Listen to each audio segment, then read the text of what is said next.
Assalamualaikum warahmatullahi wabarakatuh. Terima kasih atas kesempatan yang diberikan kepada kelompok kami.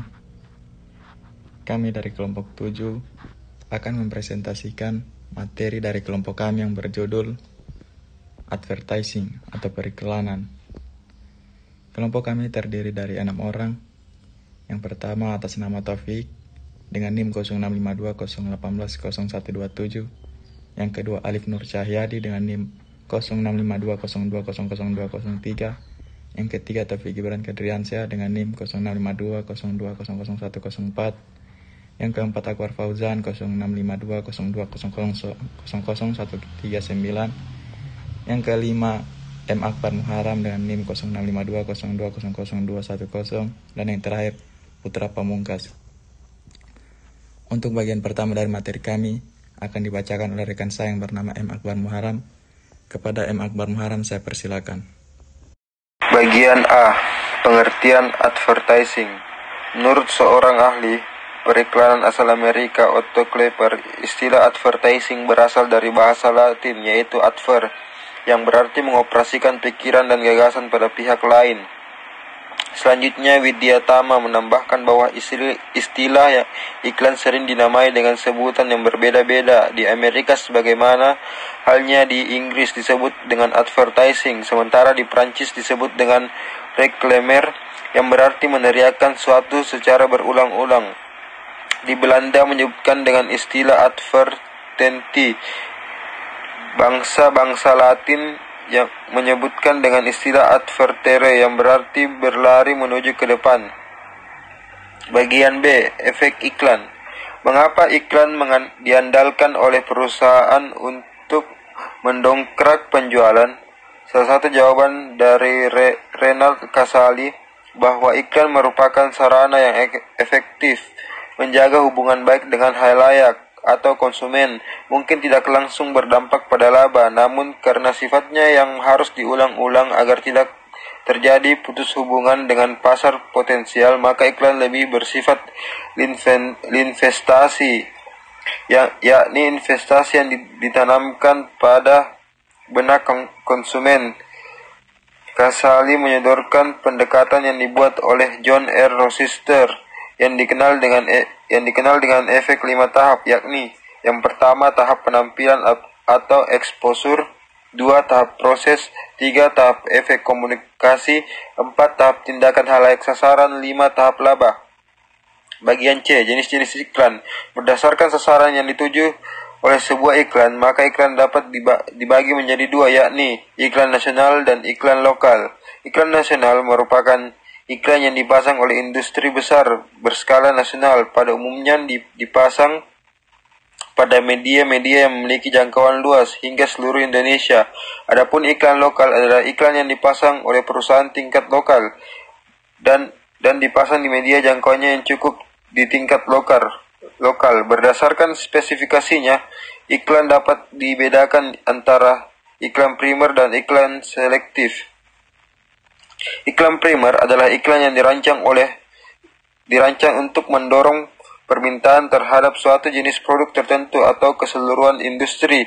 Adapun iklan selektif adalah iklan yang dirancang untuk mendorong pembelian produk yang bersifat selektif dan mengarah pada suatu jenis merek tertentu.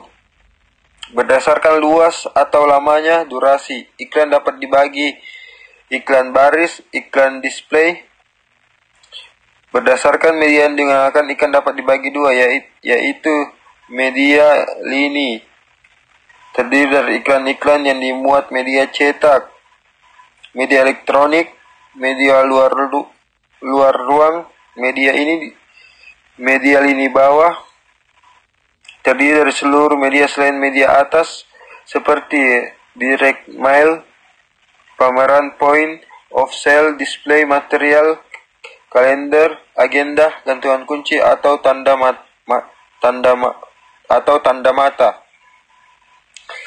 Bagian D. Perkembangan periklanan di Indonesia.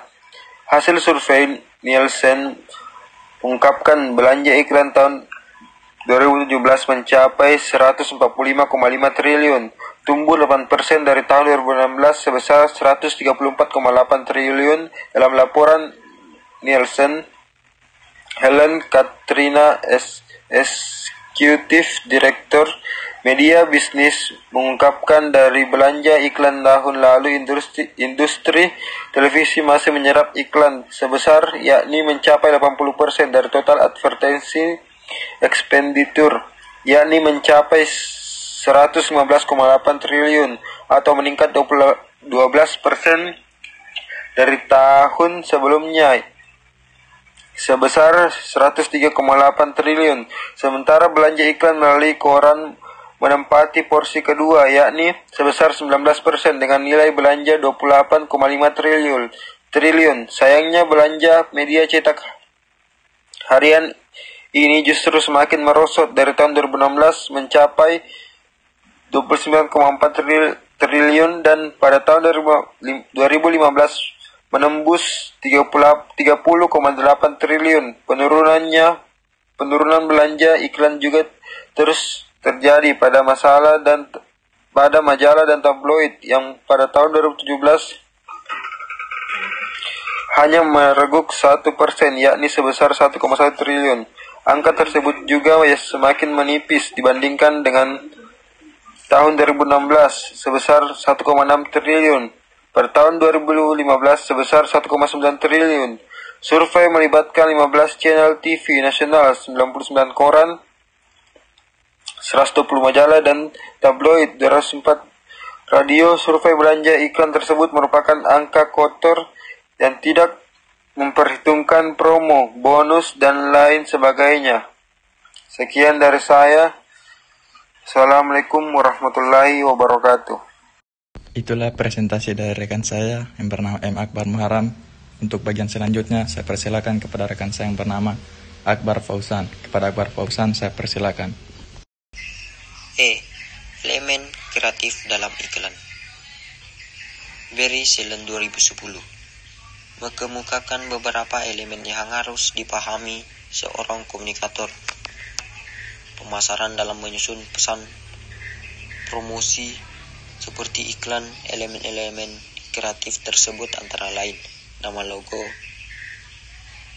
headline, tagline, alasan-alasan untuk dapat dipercaya, reason to believe, panggilan untuk berbuat atau call to action, dan visualisasi.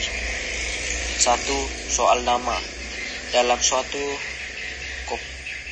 korporat, banyak nama yang dapat dipopulerkan kepada masyarakat, mulai dari nama perusahaan, produk, layanan, teknologi, program, ataupun cita rasa.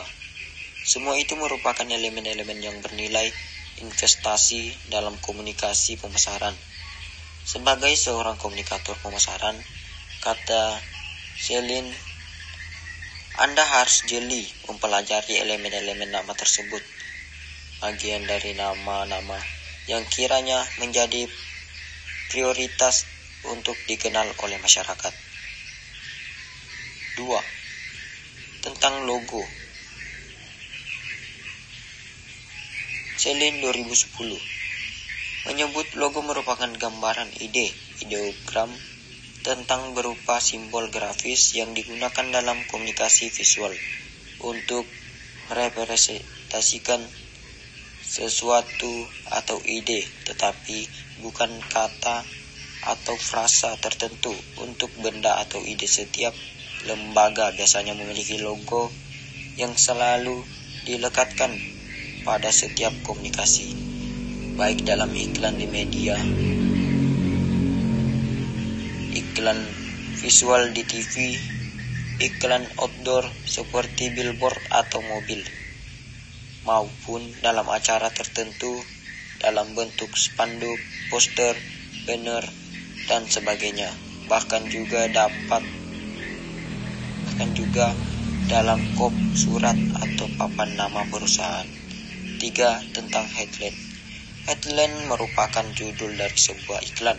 Judul ini penting karena memperlihatkan tracing atau penekanan pesan yang hendak diinformasikan pada masyarakat. sebagai sesuatu yang penting. 4. Alasan yang membuat pesan dipercaya.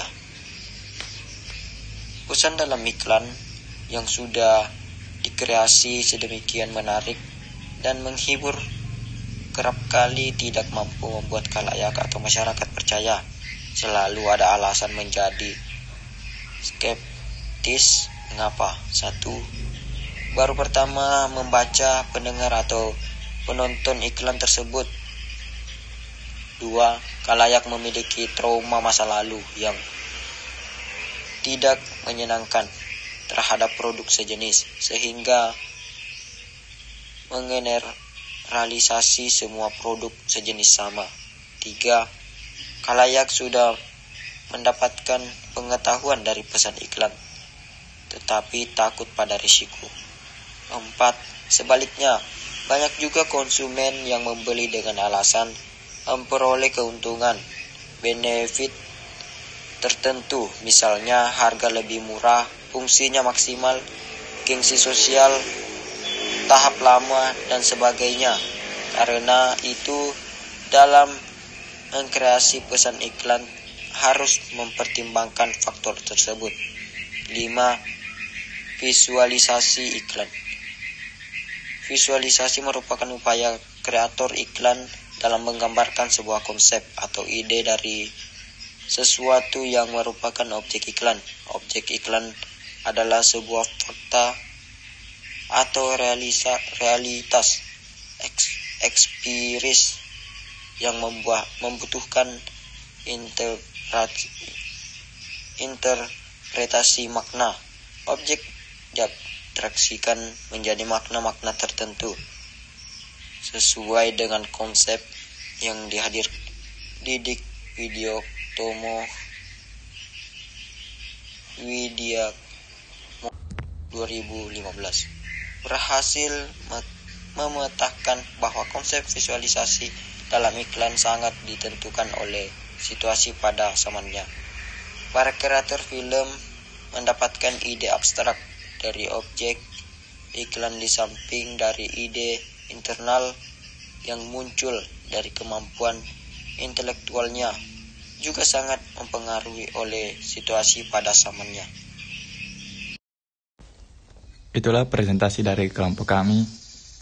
Saya mewakili kelompok kami, meminta maaf jika terdapat kekurangan dari presentasi kami. Sekian dari kami.